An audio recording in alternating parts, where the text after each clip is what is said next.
والجماعة جماعة الحق والهدى والسنة هم السلفيون.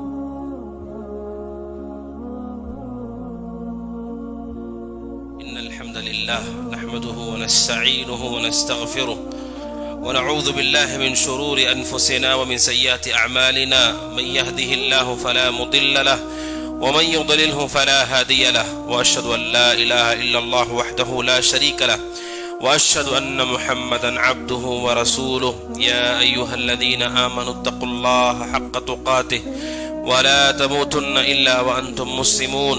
يا أيها الناس اتقوا ربكم الذي خلقكم من نفس واحدة وخلق منها زوجها وبث منهما رجالا كثيرا ونساء، واتقوا الله الذي تساءلون به والأرحام إن الله كان عليكم رقيبا. يا أيها الذين آمنوا اتقوا الله وقولوا قولا سديدا يصلح لكم أعمالكم ويغفر لكم ذنوبكم، ومن يطع الله ورسوله فقد فاز فوزا عظيما. أما بعد، فإن خير الحديث كتاب الله، وخير الهدي هدي محمد صلى الله عليه وسلم، وشر الأمور محدثاتها، وكل محدثة بدعة، وكل بدعة ضلالة، وكل ضلالة في النار. فأعوذ بالله السميع العليم من الشيطان الرجيم. إنه من يشرك بالله فقد حرم الله عليه الجنة ومأواه النار وما للظالمين من انصار. ہر طرح کی حمد اللہ سبحانہ و تعالیٰ کے لائق و زیبا ہے. جس کو اللہ سبحانہ و تعالیٰ نے توحید کی نعمت دی، اس پر سب سے بڑا احسان کیا، اس پر ہم اللہ سبحانہ و تعالیٰ کی حمد اور اس کا شکر ادا کرتے ہیں. اور نبی اکرم صلی اللہ علیہ وسلم پر درود و سلام نازل ہو، صلوات اللہ وسلامہ وبرکاتہ علیہ. حاضرین جمعہ، اللہ سبحانہ و تعالیٰ کی یہ شریعت، یہ دین سب سے آخری دین اور سب سے واضح دین ہے. اللہ سبحانہ و تعالیٰ نے اس کے ہر پہلو کو واضح کیا، اجاگر کیا ہے، اور شریعت نے اس دین کی بنیاد کو واضح کیا ہے. اس دین کی بنیاد کیا ہے، اور یہ بھی واضح کیا کہ آنے والی زندگی میں کامیابی کی بنیاد کیا ہے. پوری شریعت، چاہے وہ قرآن ہو چاہے وہ احادیث ہو، اس بات پر صاف دلالت کرتے ہیں کہ ایک انسان کو اس دنیاوی زندگی میں بھیجا جاتا ہے صرف اور صرف ایک مقصد کے لیے، اور وہ مقصد ہے توحید. اسی لیے ہم کو پیدا کیا گیا ہے، اسی توحید کے لیے اللہ سبحانہ و تعالیٰ نے ہمیں وجود بخشا ہے. اور جتنی نعمتیں ہمیں دی گئی ہیں وہ صرف توحید کے لیے دی گئی ہیں. جو فضل اللہ کا ہمارے اوپر ہے وہ صرف توحید کے لیے ہے. یہ سب سے بڑی عبادت ہے، سب سے بڑی نیکی ہے، سب سے بڑی ذمہ داری ہے، سب سے بڑی مسئولیت ہے. کیونکہ قرآن و سنت واضح ہے کہ کوئی نیکی توحید کے بغیر قابل قبول نہیں ہے. نہ دنیا میں نہ آخرت میں کامیابی مل سکتی ہے. توحید کو چھوڑ کر کبھی نجات نہیں ہے، نہ دنیا میں نہ آخرت میں. اور توحید کی جو ضد ہے وہ شرک ہے اللہ کے ساتھ. جس سے انسان کی توحید ختم ہو جاتی ہے، وہ چیز جو انسان کی توحید کو تباہ و برباد کر دیتی ہے، اس کو شرک کہا جاتا ہے. جس طرح توحید سب سے بڑی نیکی ہے، شرک سب سے بڑا گناہ ہے، سب سے بڑا ظلم ہے. شرک سے بڑا گناہ اس زمین پر نہیں پایا جاتا ہے. گناہ میں سے وہ گناہ جس کو ہم برا تصور کرتے ہیں، کبائر، قتل کرنا، چوری کرنا، ڈاکہ ڈالنا، زمین پر فساد مچانا، یہ سب گناہ ہیں، معصیتیں ہیں. لیکن شریعت بالکل واضح ہے، توحید سب سے بڑی نیکی ہے، تو سب سے بڑا گناہ بھی اس توحید کو ختم کرنے والی چیز یعنی شرک ہے. یہ دونوں آپس میں جڑے ہوئے ہیں کہ کوئی آدمی اللہ سبحانہ و تعالیٰ کی توحید کو قبول کرتا ہے، اس نے سب سے بڑی نیکی کی، اور اگر کوئی شرک کرے تو وہ سب سے بڑا گنہگار ہے. شرک سے بڑا کوئی گناہ اس دنیا میں نہیں پایا جاتا ہے. حضرت لقمان علیہ السلام اپنے بیٹے کو نصیحت کرتے ہوئے کہتے ہیں، اذ قال لقمان لابنه وهو يعظه یا بنی لا تشرک باللہ. اپنے بیٹے کو نصیحت کرتے ہوئے کہتے ہیں، اے میرے بیٹے، لا تشرک باللہ، اللہ کے ساتھ شرک مت کرو، اللہ کے ساتھ شریک مت ٹھہراؤ. ان الشرک لظلم عظیم، کیونکہ شرک سب سے بڑا ظلم ہے. شرک سے بڑا کوئی ظلم نہیں ہے، کیونکہ خالق اور مخلوق کو برابر کر دیا جاتا ہے شرک میں. خالق اور مخلوق کو ایک درجے میں کر دیا جاتا ہے اس شرک میں.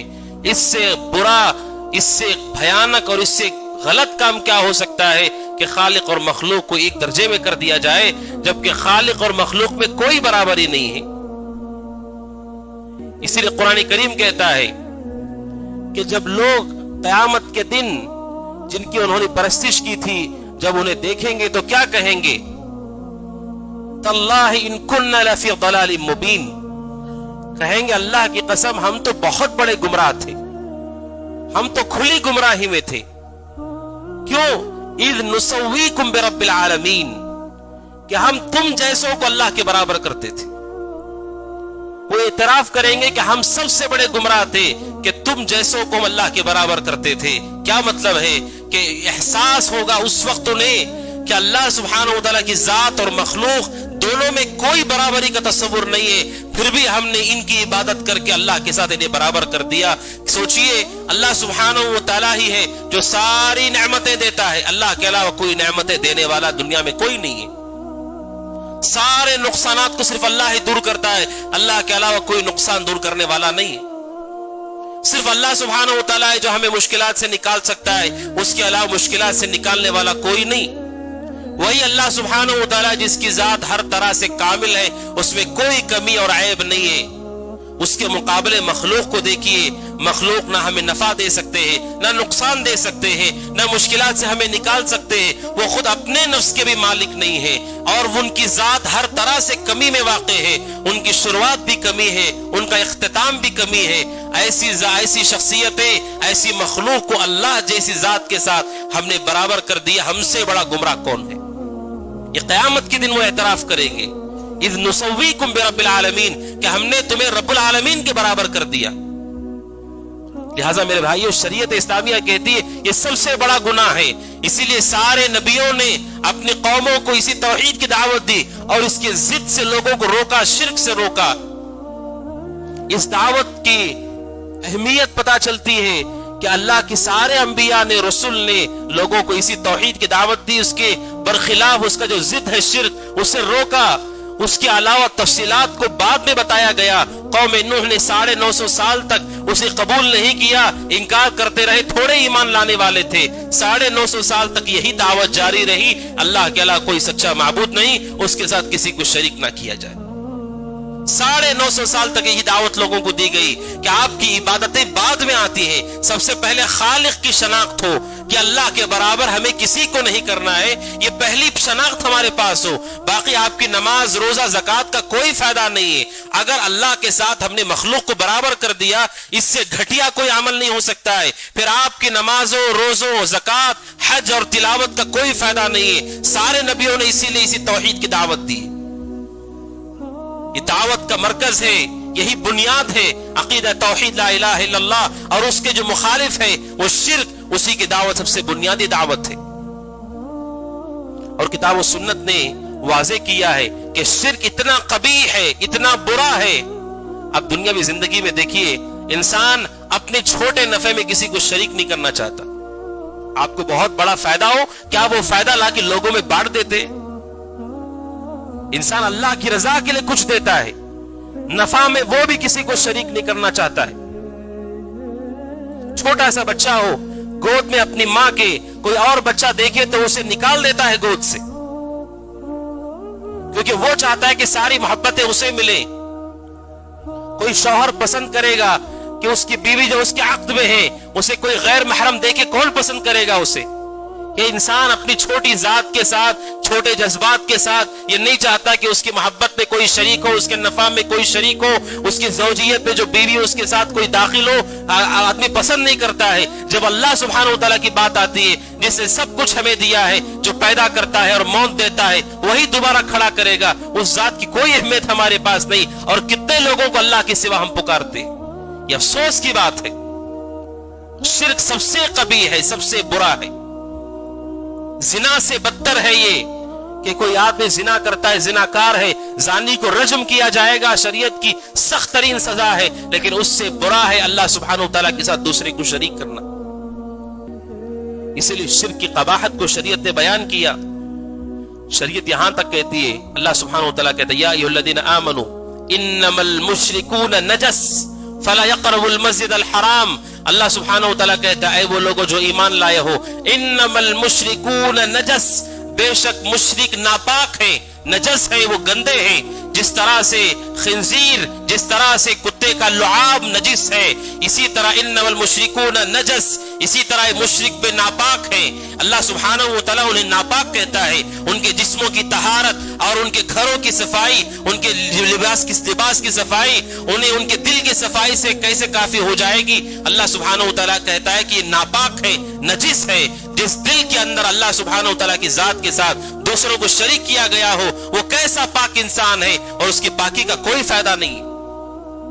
اللہ سبحانہ و تعالیٰ نجس کہا، اسے ناپاک کہا، اور سوچے کتنا قبیح ہے یہ کہ اللہ سبحانہ و تعالیٰ ناپاک کہا مشرکوں کو، اگرچہ کہ وہ غسل بھی کرتے ہو، اگرچہ کہ اچھا لباس بھی پہنتے ہو، کیونکہ ان کا شرک انہیں گندا کر دیتا ہے۔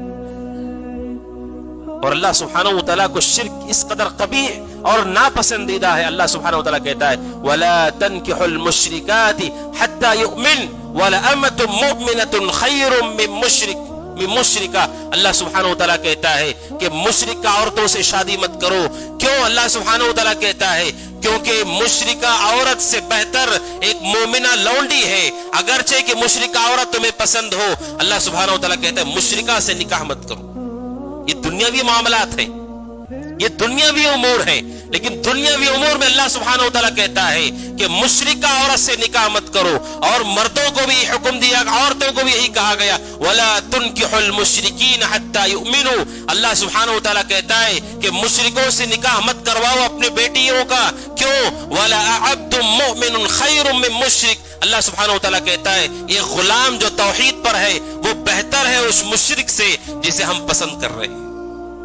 یہ شرک کی قباحت ہے، اللہ سبحانہ و تعالیٰ پسند نہیں کرتا ہے کہ توحید پر ہو اور کوئی آدمی توحید پر ہوتے ہوئے کسی کافرہ سے نکاح کر لے، کوئی توحید پرست خاتون کسی کافر کے ساتھ بھاگ جائے اور اس سے وہ نکاح کر لے، دونوں کی کوئی جوڑی نہیں ہے، کیونکہ شرک اتنا قبیح ہے کہ اللہ سبحانہ و تعالیٰ اسے پسند نہیں کرتا ہے۔ صرف عبادتوں کی بات نہیں ہے، ہمیں معاملات کرتے ہوئے بھی کہا گیا کہ ہم ان سے نکاح نہ کریں۔ اور اس شرک کی قباحت ہے، شریعت کہتی ہے اگر مشرکین نے کسی ذبیحہ کو ذبح کیا ہے، کافروں نے ذبح کیا ہے اور اللہ کا نام نہیں لیا ہے، اللہ سبحانہ و تعالیٰ کہتا ہے وَلَا تَأْكُلُوا مِمَّا لَمْ يَذْكُرِ اسْمَ اللَّهِ عَلَيْهِ وَإِنَّهُ لَفِسْقٌ۔ اللہ کہتا ہے اس ذبیحے کو نہ کھاؤ جس پر اللہ کا نام نہیں لیا گیا، اور یہ گناہ کا کام ہے۔ اتنا قبیح ہے وہ شرک۔ ہمیں ظاہری طور پر اس کے جسم میں کوئی خرابی نہیں دکھ رہی، اخلاق میں کوئی خرابی نہیں دکھ رہی، اس کے پاکی صفائی میں کوئی خرابی نہیں دکھ رہی، لیکن اللہ انہیں نجس کہتا ہے، نکاح سے منع کرتا ہے، ان کے ذبیحے سے منع کرتا ہے۔ کیوں؟ کیونکہ شرک نے انہیں اتنا دور کر دیا اللہ سبحانہ و تعالیٰ سے۔ اسی لیے جو توحید پر ہے اس کی توحید کی غیرت یہ ہے کہ وہ شرک اور اہل شرک سے بیزار ہوتا ہے۔ یہ شرک کی قباحت ہے، اور شرک اتنا قبیح جرم ہے شریعت کے نزدیک کہ شرک کرنے والے کا ہر عمل، چاہے جتنا بڑا عمل اس نے کیا ہو، اگر اللہ کے ساتھ اس نے شرک کیا سارے اعمال کو اللہ برباد کر دیتا ہے، سارا عمل تباہ ہو جاتا ہے۔ پوری زندگی کوئی آدمی اگر عمل صالح کرتا رہے، مرنے سے پہلے شرک کرے اللہ کے ساتھ، ساری زندگی کے اعمال برباد ہو جائیں گے۔ اور اس بات کو کیسے امت کے سامنے رکھا گیا؟ اللہ سبحانہ وتعالیٰ کہتے ہیں وَلَئِنْ أَشْرَكْتَ لَيَحْبَطَنَّ عَمَلُكَ وَلَتَكُونَنَّ مِنَ الْخَاسِرِينَ۔ اے اللہ کے نبی اگر آپ نے بھی شرک کیا، ممکن نہیں ہے یہ۔ اللہ سبحانہ وتعالیٰ نے نبی سے مخاطب ہو کر ساری امت کو واضح کر دیا کہ جب نبی کے بارے میں کہا جا رہا ہے اگر آپ نے شرک کیا اللہ سبحانہ وتعالیٰ آپ کے سارے اعمال برباد کر دے گا اور آپ ہمیشہ گھاٹا اٹھانے والوں میں سے ہو جائیں گے، تو پھر کسی اور کا عمل کیسے قبول ہوگا؟ اور اسی طرح مشرکوں کو مایوس کر دیا گیا ہے کہ جب رسول کے بارے میں ایسا کہا جا رہا ہے تو پھر نجات کی کوئی امید مت رکھنا۔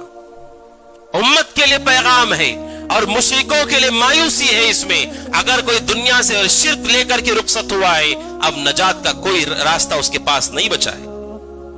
اسی لیے کہا گیا آپ نے شرک کیا، جبکہ انبیاء اور اللہ کے نبی علیہ الصلوۃ والسلام پوری زندگی توحید کی دعوت دیتے رہے۔ یہ اصل میں ہم سب کے لیے پیغام ہے، یہ توحید سب سے بڑی امانت ہے، سب سے بڑی ذمہ داری، سب سے بڑی عبادت ہے۔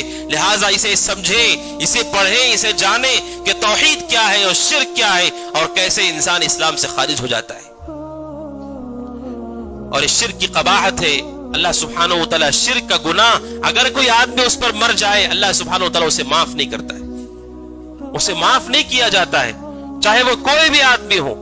اللہ سبحانہ و تعالیٰ کہتا ہے ان اللہ لا یغفر ان یشرک بہ ویغفر ما دون ذلک لمن یشاء، کہ بے شک اللہ سبحانہ و تعالیٰ اس کو معاف نہیں کرتا جو اللہ کے ساتھ شرک کرتا ہے، اللہ سبحانہ و تعالیٰ اسے معاف نہیں کرتا ہے، اور اس کے علاوہ گناہ ہے اگر چاہے گا تو معاف کرے گا، لیکن شرک کو اللہ تبارک و تعالیٰ معاف نہیں کرے گا، اور کسی سے اللہ سبحانہ و تعالیٰ نہ معاف کرے گا نہ عذاب میں ان کے لیے ہلکا پن لایا جائے گا، بلکہ وہ مسلسل نار جہنم میں رہیں گے۔ شرک اس قدر قبیح اور خطرناک اور برا گناہ ہے کہ اللہ سبحانہ و تعالیٰ نے ہمیں واضح کر دیا کہ اس پر کوئی معافی نہیں۔ زنا ہے، چوری ہے، قتل ہے، دیگر گناہوں کی فہرست ہے، وہاں مایوسی نہیں ہے۔ اگر کوئی آدمی دنیا سے چلا گیا اگر اللہ چاہے گا تو معاف کرے گا، نہیں تو جہنم میں جائے گا، اور جب تک اللہ چاہے گا رہے گا پھر نکالا جائے گا۔ لیکن مشرک کے لیے پوری طرح سے مایوسی ہے اگر اس پر وہ مر گیا۔ اللہ سبحانہ و تعالیٰ اللہ سبحانہ و تعالیٰ کہتا ہے ان اللہ لا یغفر، بے شک اللہ سبحانہ و تعالیٰ اسے معاف نہیں کرے گا۔ اب سوچئے کتنی اہم ذمہ داری ہماری، ہم اپنے آپ کو شرک سے بچائیں، اپنے گھر والوں کو شرک سے بچائیں کہ اس کے ساتھ کوئی معافی نہیں ہے، چاہے شرک کرنے والا کوئی بھی ہو، کسی نبی کا بیٹا کیوں نہ ہو۔ حضرت نوح علیہ السلام کے بارے میں قرآن مجید کہتا ہے کہ جب نوح علیہ السلام نے بد-دعا کی اور زمین پر سب سے بڑا زلزلہ جس کی مثال پورے انسانوں نے کبھی نہیں دیکھی، سب سے بڑا زلزلہ آیا، اللہ نے زمین سے چشموں کو پھاڑ دیا اور آسمانوں کے دروازوں کو کھول دیا گیا اور مسلسل بارش ہونے لگی اور سارے انسان غرق ہو گئے سوائے وہ جو نوح کے ساتھ اس کشتی میں سوار اہل ایمان تھے۔ نوح علیہ السلام نے اپنے بیٹے کو دیکھا اور دیکھ کر کے وہ کہتے یا بنی ارکب معنا، کہتے اے میرے بیٹے میرے ساتھ کشتی میں سوار ہو جاؤ۔ نوح علیہ السلام نے اپنے بیٹے کو پکارا کشتی میں سوار ہو جاؤ، اس نے کہا سآوی الی جبل یعصمنی من الماء، کہا کہ میں پہاڑ پر چڑھ جاؤں گا تو میں اس عذاب سے اور اس طوفان سے میں بچ جاؤں گا۔ نوح علیہ السلام نے کہا لا عاصم اليوم من امر اللہ، آج اللہ کے اس عذاب سے کوئی نہیں بچا سکتا ہے، کوئی نہیں بچا سکتا ہے۔ نوح علیہ السلام اسے سمجھاتے رہے لیکن اس نے قبول نہیں کیا۔ فحال بینہما الموج فکان من المغرقین، ان دونوں کی گفتگو کے درمیان اچانک ایک بہت بڑی موج اٹھی اور اس نے نوح کے بیٹے کو غرق کر کے ختم کر دیا۔ تو نوح علیہ السلام ایک والد ہے، نبی ہے، والد ہے، اللہ سبحانہ و تعالیٰ سے کہتے ہیں ان ابنی من اہلی، اللہ میرا بیٹا میرے گھرانے میں سے ہے اور تیرا وعدہ سچا ہے۔ اللہ سبحانہ و تعالیٰ نے نوح علیہ السلام کو مخاطب ہو کر کے کہا یا نوح، اے نوح انہ عمل غیر صالح، اے نوح انہ لیس من اہلک، وہ تیرے گھرانے میں سے نہیں ہے، انہ عمل غیر صالح، اس کا عمل صالح نہیں تھا، توحید پر وہ نہیں ہے تو وہ صالح نہیں ہے، توحید پر وہ نہیں ہے تو وہ نیک نہیں ہے۔ ہو سکتا ہے اچھا کام وہ کرتا ہو، اللہ سبحانہ و تعالیٰ نے کہا وہ تمہارے گھرانے میں سے نہیں ہے اور اس کا عمل صالح نہیں تھا۔ اللہ سبحانہ و تعالیٰ نے نوح علیہ السلام کے سامنے واضح کر دیا شرک پر مرنے والا، کفر پر مرنے والا، اس کی نجات کی کوئی راہ باقی نہیں ہے۔ جب نبی کے بیٹے کے لیے باقی نہیں ہے پھر ہمارے لیے کہاں باقی ہوگی؟ انبیاء جنہوں نے سب سے زیادہ اللہ کو خوش کیا، سب سے زیادہ اللہ کو راضی کیا، جن پر اللہ کی وحی اترتی ہے، اتنے انبیاء اور رسول دنیا میں بھیجے گئے، جب ان کے بارے میں کہا گیا اور ان کے بیٹے کے بارے میں کہا گیا، ابراہیم علیہ السلام کے والد کے بارے میں کہا گیا، اب سوچئے ہم میں سے اور آپ میں سے عام لوگوں میں سے کون بچ سکتا ہے اگر وہ شرک کے ساتھ دنیا سے جائے؟ لہذا اس شرک کی خطورت اور خطرناکی کو پہچاننا ضروری ہے۔ اور افسوس کی بات ہی ہے ناظرین کہ ہم میں سے بہت سارے لوگ توحید کو پہچانتے ہیں لیکن وہ یہ نہیں جانتے کہ توحید پر ہم زندہ تو ہیں لیکن ہمارا خاتمہ توحید پر ہو، یہ ہمارے لیے بہت بڑا ہمارے لیے ہمارے لمحہ فکریہ ہے کہ ہماری موت بھی اسی پر ہو، توحید پر اب ہے لیکن موت تک توحید پر رہے۔ اس لیے کہ اللہ سبحانہ وتعالی کہتا ہے یا ایھا الذین آمنوا اتقوا اللہ حق تقاتہ، اے وہ لوگوں جو ایمان لائے اللہ سے ڈرو جیسے ڈرنے کا حق ہے، ولا تموتن الا وانتم مسلمون، اس حال میں تمہیں موت آئے کہ تم مسلمان رہو، اس حال میں موت آئے کہ تم توحید پر رہو۔ اب سوال یہ ہے کہ موت ہمارے اختیار میں نہیں ہے. ہمیں کیسے پتا چلے گا کہ ہم کب مرنے والے ہیں؟ تاکہ ہم توحید پر رہیں. کہا اہل علم نے اس کا مطلب یہ ہے وَلَا تَمُوتُنَّ إِلَّا وَأَنْتُمْ مُسْلِمُونَ. تمہارے موت اسلام کی حالت میں آئے، توحید پر آئے. اس کا مطلب یہ ہے کہ توحید کے دامن کو پکڑے رہو، لازم پکڑے رہو، اور زندگی کے آخری سانس تک پکڑے رہو، یہاں تک کہ جب بھی موت تمہیں آئے، جس وقت بھی تمہیں موت آئے، اس حال میں آئے کہ تم توحید پر رہو. یہ آیت کریمہ کا معنی ہے. توحید کو ایسے لازم پکڑو کہ تمہاری موت اس حالت میں آئے کہ تم توحید پر رہو. یہ اللہ سبحانہ وتعالی نے ہمیں حکم دیا ہے. کیوں میرے بھائیوں؟ اس لیے بہت سارے لوگ ایسے ہیں جو توحید پر تھے لیکن وہ توحید پر نہیں ہے. توحید کا دامن ہاتھ سے چھوٹ گیا، شرک کے راہوں پر وہ چل پڑے، کفر کے راہوں پر وہ چل پڑے ہیں. ہمارے اندر یہ احساس ہو کہ نعمت توحید جو اللہ نے ہمیں دی ہے یہ ہمارا سب سے بڑا سرمایہ ہے. ایک مومن سے آپ پوچھیں کہ آپ کی زندگی میں سب سے قیمتی چیز آپ کے پاس کیا ہے، سب سے بڑا سرمایہ کیا ہے؟ یہی توحید. یہ سب سے بڑا سرمایہ ہے ہمارا. اس دنیا کی سب سے بڑی کمائی توحید ہے، اور سب سے بڑا فضل اللہ کا توحید ہے. اگر یہ ہمارے پاس ہے، اس کی محافظت کرنی ہے موت تک کہ کہیں ہمارے ہاتھ سے یہ توحید نہ چھوٹ جائے. اس لیے کہ فتنے، اللہ کے نبی نے فرمایا علیہ الصلوۃ والسلام قرب قیامت بہت سارے فتنے، اور ایسے فتنے جو بارش کے قطروں کے مانند گریں گے. وہ فتنے انسانوں کو پلٹتے رہیں گے کہ کوئی آدمی صبح میں توحید پر ہوگا تو شام کو کافر ہو جائے گا، شام کو مومن رہے گا توحید پر رہے گا تو صبح کافر ہو جائے گا. ایسے شدید فتنے یبیع دینہ بعرض من الدنیا کہ دنیا کے عوض وہ اپنے دین کو، توحید کو بیچ دے گا. آج آپ دیکھیے مسلمانوں کا ایسا طبقہ بھی موجود ہے کہ جو اپنے مال کے لیے اور بڑے مناصب والوں سے قریب ہونے کے لیے اپنے ایمان کو بیچتے. وہ جانتے ہیں توحید کیا ہے، لیکن ان سے قریب ہونے کے لیے، دنیاوی نفع پانے کے لیے، دنیاوی زر دولت پانے کے لیے وہ توحید سے سمجھوتا کرتے ہیں تاکہ ان کی قربت ہمیں مل سکے، ان کے قریب ہم جا سکے. آپ سوچیں کتنا گھاٹے کا سودا ہے کہ انسان مال دے کر کے اس کے قریب جانا چاہتا ہے جو اسی کی طرح ایک انسان ہے. اور یہ توحید ہے جو ہمیں اللہ رب ذوالجلال سے قریب کر دیتی ہے. لہذا دنیا کا کوئی سامان، دنیا کا کوئی شخص، کوئی شخصیت اللہ کی توحید سے قیمتی کبھی نہیں ہو سکتی.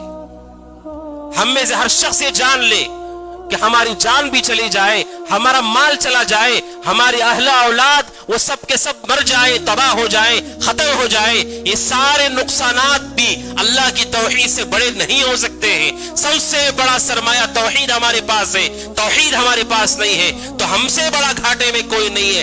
آنے والی زندگی میں جب مغفرت ہی نہیں ہے اور جب جہنم سے نکالا ہی نہیں جائے گا تو پھر آپ سوچیں اس سے برا کیا ہو سکتا ہے. اس لیے مومن اپنے مال، اپنی اولاد اور اپنی جان ان سب سے مقدم اللہ کے توحید کو رکھے. توحید سے بڑی کوئی چیز نہیں ہے.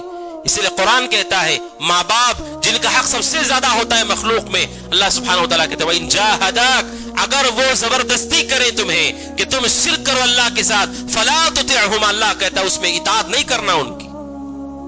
ماں باپ جو انسان کے لیے اللہ کا بڑا قیمتی تحفہ ہے، اس قیمتی تحفے کے بارے میں اللہ کہتا ہے اگر وہ شرک کا حکم دے ان کی اطاعت نہیں کرنا، کیونکہ ماں باپ قیمتی تو ہے لیکن توحید سے قیمتی نہیں، توحید سے بڑے نہیں ہیں. کیونکہ سب سے بڑا سرمایہ ایک مومن کے پاس اللہ کی توحید ہی ہے. لہذا مومن اس توحید کی اہمیت کو جانے اور شرک کی خطرناکی کو جانے. حضرت ابراہیم علیہ السلام اللہ سبحانہ وتعالی سے دعا کرتے ہیں وَجُنُّبْنِي وَبَنِيَّ أَن نَّعْبُدَ الْأَصْنَامَ، اے اللہ مجھے اور میری آنے والی نسل کو تو بت پرستی سے بچا. اللہ سبحانہ وتعالی سے دعا کرتے ہیں شرک سے بچا. یہ دعا اسی کے منہ سے نکل سکتی ہے جس کا دل توحید سے لبریز ہو چکا ہو اور توحید کی نعمت کی اہمیت وہ سمجھتا ہو اور شرک پر مرنے سے ڈرتا ہو. وہی اللہ سے دعا کرے گا اللہ مجھے شرک سے بچا، گمراہی سے بچا اور ہدایت کبھی میرے پاس سے نہ چھیننا. وہی شخص یہ دعا کر سکتا ہے. اس آیت کے بارے میں بعض سلف کہتے ہیں وَمَن يَأْمَنُ الْبَلَاءَ بَعْدَ ابراہیم، ابراہیم جو توحید میں توحید پرستوں کے امام ہے، امام الحنفاء ہے، جب وہ اللہ سے دعا کرتے اللہ مجھے میری نسل کو شرک سے بچا. اب سوچئے کہ شرک پر مرنا اور شرک کرنا کتنا قبیح ہے، کتنا برا ہے کہ نبی جو امام الحنفاء توحید پرستوں کے امام ہے وہ اپنے لیے اپنی اولاد کی فکر کر رہے کہ ان کو شرک سے بچا، بت پرستی سے بچا. کیونکہ میرے بھائیو یہ سب سے بڑا گھاٹا ہے، سب سے برا سودا ہے یہ کہ کوئی آدمی توحید کے دامن کو چھوڑ دے. سورہ بقرہ میں اللہ سبحانہ و تعالیٰ کہتا ہے ام کنتم شہداء اذ حضر یعقوب الموت، اللہ کہتا ہے کیا تم لوگ موجود تھے جب یعقوب کی موت کا وقت آیا، ایک نبی کی موت کا وقت آیا، ہم کوئی موجود نہیں ہے لیکن نبی نے اپنے بیٹوں سے کیا کہا، اللہ نے ہم تک وہ بات نقل کی۔ اللہ سبحانہ و تعالیٰ کہتا ہے اذ قال یعقوب لبنی، جب یعقوب نے اپنے بیٹوں سے کہا ما تعبدون من بعدی، میرے بعد کس کی عبادت کرو گے۔ ایک نبی اپنے بیٹوں سے، اپنی اولاد سے پوچھ رہا ہے کہ میرے بعد کس کی عبادت کرو گے، دنیا سے جانے کے بعد کس کی پرستش کرو گے۔ آپ سوچیں ایک نبی نے اپنے بچوں کی تربیت توحید پر کی ہوگی، توحید کی دعوت دی ہوگی، لیکن موت سے پہلے پوچھتے ہیں کہ میرے بعد کس کی عبادت کرو گے، کس کی پرستش کرو گے۔ انہوں نے کہا قالوا نعبد الہک و الہ آبائک ابراہیم و اسماعیل و اسحاق الہ واحدا، بیٹوں نے کہا کہ ہم آپ کے مرنے کے بعد، آپ کے فوت ہونے کے بعد اسی معبود کی عبادت کریں گے، نعبد الہک، جو آپ کا معبود ہے اللہ، و الہ آبائک، اور آپ کے باپ داداؤں کا معبود ہے اللہ، ابراہیم و اسماعیل و اسحاق، جو اللہ سبحانہ و تعالیٰ ہے وہ ابراہیم کا بھی رب ہے، اسماعیل کا بھی رب ہے، اسحاق کا بھی رب ہے، الہ واحدہ، وہ ایک معبود برحق ہے، ہم اسی کی عبادت کریں گے۔ اور کہا وَنَحْنُ لَهُ مُسْلِمُونَ، اور اپنے والد سے کہتے جو فوت ہونے والے ہیں، کہتے وَنَحْنُ لَهُ مُسْلِمُونَ، اور اس ایک معبود کی عبادت کے ساتھ ہم اس کے فرما بردار بن کر رہیں گے، یعنی عمل کریں گے۔ دونوں باتوں کا اقرار کیا یعقوب کے بیٹوں نے کہ ہم توحید پر بھی رہیں گے اور اطاعت بھی کرتے رہیں گے، عمل بھی کرتے رہیں گے۔ ایک نبی دنیا سے جاتے ہوئے اپنی اولاد سے سن کر جائے، اس سے بڑی تسلی کیا ہو سکتی ہے، آنکھوں کے لیے ٹھنڈک کیا ہو سکتی ہے کہ مرتے ہوئے باپ کو یہ معلوم ہو کہ میری اولاد توحید پر قائم ہے، مستقیم ہے، اور وہ ادھر ادھر اللہ کے سوا کہیں دوسرے پر نہیں جائے گی۔ یعقوب علیہ السلام اپنی اولاد سے کہہ رہے ہیں، آپ سوچئے کیا یہ منظر آپ میں سے، ہم میں سے کسی نے دیکھا ہے کہ مرنے والا اپنے بیٹوں سے، کیونکہ توحید کی وہ غیرت ہمارے پاس نہیں ہے، توحید کی وہ اہمیت ہمارے پاس نہیں ہے، توحید کی وہ سمجھ ہمارے پاس نہیں ہے کہ ہم اسے پہچان سکے کہ توحید کتنی بڑی نعمت ہے اور شرک کتنا قبیح ہے اور کتنا برا ہے۔ یہی وہ شرک ہے جس کے سارے راستوں کو اللہ نے بند کر دیا ہے۔ سورہ سبا میں اللہ سبحانہ و تعالیٰ کہتا ہے کوئی بھی آدمی شرک کرتا ہے، کسی کو اللہ کے ساتھ شریک کرتا ہے تو نفع ملے گا اس لیے شریک کرتا ہے، فائدہ ہوگا ہمیں یہاں نہیں تو وہاں، فائدے کے لیے ہی اللہ کے ساتھ کوئی بھی آدمی شریک کرتا ہے۔ سورہ سبا میں 2 آیتیں ایسی ہیں جس کے بارے میں اہل علم کہتے ہیں جس نے سارے شرک کے جڑوں کو کاٹ دیا ہے۔ ان 2 آیتوں میں دنیا کے ہر شرک کا رد کر دیا گیا ہے۔ قل ادعوا الذین زعمتم من دون اللہ لا یملکون مثقال ذرۃ فی السماوات ولا فی الارض، اللہ سبحانہ و تعالیٰ کہتا ہے کہ جن کو پکارا جاتا ہے، جنہیں گمان ہے، اللہ سبحانہ و تعالیٰ کہتا ہے لا یملکون مثقال ذرۃ فی السماوات ولا فی الارض، اللہ کے سوا جنہیں بھی پکارا جاتا ہے زمین و آسمان میں وہ کسی چیز کے مالک نہیں ہے، کسی چیز کے مالک نہیں ہے، اللہ کے علاوہ کسی بھی چیز کا کوئی مالک نہیں ہے۔ یہ پہلا رد ہے کہ اللہ کے علاوہ اگر کوئی آدمی کسی کو مالک سمجھ کر کے جاتا ہے تو جان لو کہ اللہ سبحانہ و تعالیٰ کہتا ہے لا یملکون مثقال ذرہ، ذرہ کے برابر بھی کسی کے پاس کوئی ملکیت نہیں ہے۔ موت اور حیات اور دوبارہ کھڑا کرنا یہ تو بہت دور کی چیزیں ہیں، مثقال ذرہ، ذرہ برابر بھی کوئی مالک نہیں ہے۔ لا یملکون مثقال ذرہ فی السماوات وما فی الارض وما لهم فیہما من شرک۔ اور دوسرا اللہ سبحانہ و تعالیٰ کہتا ہے اللہ کے علاوہ کوئی نہیں ہے جو اللہ سبحانہ و تعالیٰ کا شریک ہو اس زمین میں اور اس آسمان میں، نہ کوئی مالک ہے نہ کوئی شریک ہے۔ کیوں؟ یا تو انسان مالک سمجھ کر کے انہیں پکارتا ہے، اللہ کو چھوڑ کر کسی اور کو پکارتا ہے، مالک نہیں سمجھتا تو یہ عقیدہ رکھتا ہے کہ یہ اللہ کا شریک ہوگا۔ اللہ سبحانہ و تعالیٰ کہتا ہے ان دونوں میں کوئی اس کا شریک نہیں، اس کا کوئی پارٹنر نہیں ہے۔ وَمَا لَهُ مِنْهُمْ مِنْ ظَهِيرٍ، تیسرا اللہ سبحانہ و تعالیٰ کہتے ہیں اور اللہ سبحانہ و تعالیٰ کا کوئی مددگار بھی نہیں ہے کہ ہاں شریک تو نہیں ہے یہ اللہ کا، لیکن اللہ کے نظام چلانے میں اللہ کا ساتھ دیتے۔ اللہ کہتا ہے کوئی کائنات میں کوئی ایسا نہیں ہے جو میرا مددگار ہو، حکومت چلانے میرا ساتھ دیتا ہو۔ اور چوتھا کہا آگے کی آیت میں وَلَا تَنْفَعُ الشَّفَاعَةُ إِلَّا، اللہ سبحانہ و تعالیٰ کہتا ہے شفاعت، کوئی شفاعت نفع نہیں پہنچائے گی۔ وَلَا تَنْفَعُ الشَّفَاعَةُ إِلَّا لِمَنْ أَذِنَ لَهُ، اللہ سبحانہ و تعالیٰ کہتا ہے کوئی شفاعت نفع نہیں پہنچائے گی سوا جس کے اللہ اجازت دے گا۔ یعنی لوگ اللہ سبحانہ و تعالیٰ کے علاوہ لوگوں کو پکار رہے کیونکہ انہیں لگتا ہے مرنے کے بعد وہ قیامت کی ہماری سفارش کریں گے۔ اللہ نے اس کی بھی نفی کر دی کہ اب اللہ سبحانہ و تعالیٰ کی طرف سے فیصلہ ہے، مشرکوں کے لیے کوئی شفاعت نہیں۔